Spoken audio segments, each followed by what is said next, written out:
موعد مباراة منتخب اليمن للناشئين ضد منتخب الإمارات والقنوات الناقلة.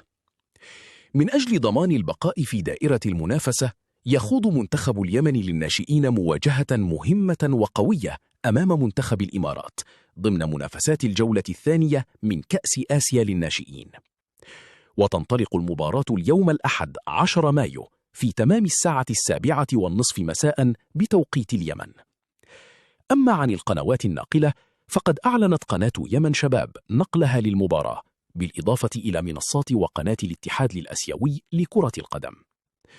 مواجهة لا تقبل التهاون، يدخلها المنتخب الوطني بطموح كبير من أجل تحقيق نتيجة إيجابية وتعزيز حظوظه في مواصلة المشوار الآسيوي. فما هي توقعاتكم لنتيجة المباراة؟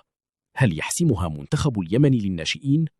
كل التوفيق لمنتخبنا الوطني، وإن شاء الله تكون المواجهة يمنية والفرحة يمنية. ولا تنسوا الاشتراك في القناة والإعجاب بالفيديو ليصلكم كل جديد.